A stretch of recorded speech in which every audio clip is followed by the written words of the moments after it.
Today, we're exploring the Heisenberg uncertainty principle, a weird but fundamental rule of the universe. Imagine trying to know everything about the tiniest particles, like electrons. There's a built-in limit to what we can know about them at the same time. This isn't about bad tools, it's a law of nature, discovered by Werner Heisenberg in the 1920s. At the quantum level, observing something actually changes it. For big things, this doesn't matter, but for electrons it's a game changer. The more precisely you know one property, like position, the fuzzier another, like speed, becomes. This isn't just a measurement problem, it's how reality works at the smallest scales. The universe keeps some secrets no matter how hard we try to uncover them. Let's zoom in on position and momentum, two fundamental properties of quantum systems. These are the most famous quantum pair, intrinsically linked by the laws of quantum mechanics. They represent a cornerstone of how we understand the behavior of particles at the smallest scales. Momentum is how much oomph something has when moving. It's a measure of its mass in motion, its tendency to keep going. The uncertainty principle says you can't know exactly where a particle is, and exactly how fast it's moving at the same time. There's a fundamental limit to the precision with which we can simultaneously determine these two properties. Why? What is the underlying reason for this limitation? Because to see something tiny, like an electron, you have to interact with it, usually with light, by bouncing photons off of it. But photons of light can knock the electron around, changing its momentum as soon as you find its position. The very act of observing alters what you're trying to measure. Use higher energy light for a sharper position, and you mess up its speed even more. The more precisely you pinpoint its location, the more uncertain its velocity becomes. Use gentler light to measure momentum, and you lose track of its position. The gentler the light, the less you disturb the momentum, but the blurrier its location becomes. This isn't about clumsy scientists. It's a built-in quantum trade-off. It's not a limitation of our instruments, but a fundamental property of the universe.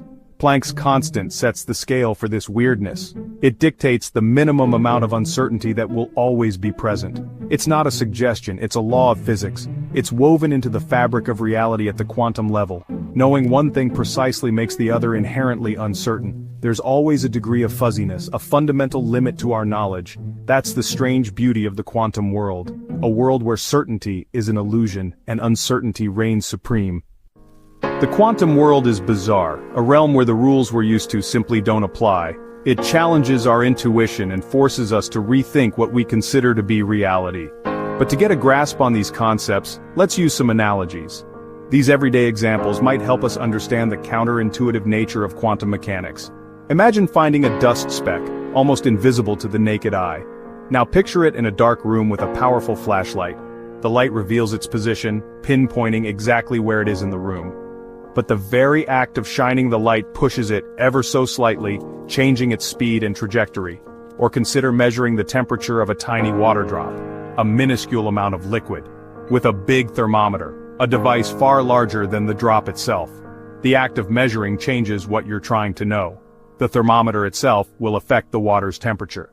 Think about taking a photo of a race car. A fast shutter freezes its position, capturing it at a specific point on the track, but hides its speed. You can't see how fast it was going. Conversely, a slow shutter blurs its position, showing the streak of its motion but obscuring its precise location. These examples hint at the trade-off inherent in measurement. You can't perfectly know everything at once. But in quantum mechanics, it's deeper. It's not just a limitation of our tools. Particles don't have perfectly defined position and momentum, they exist in a state of uncertainty, even before we look. It's not that we just don't know, they fundamentally don't have definite values. They exist in a haze of probabilities, a superposition of states, until measured. The fuzziness isn't just about disturbance, it's not simply that our measurement is interfering, it's built into their very nature. It's an intrinsic property of the quantum world. The universe limits what we can know, there's a fundamental limit to our knowledge. Not because of our tools, no matter how advanced our instruments become, but because of how things truly are. It's the underlying reality of the quantum realm. This is the heart of the uncertainty principle. This is what it's all about. It's a fundamental limit on knowledge, a boundary we can't cross no matter how hard we try. Pretty wild, right? It's a mind-bending concept that challenges our understanding of the universe.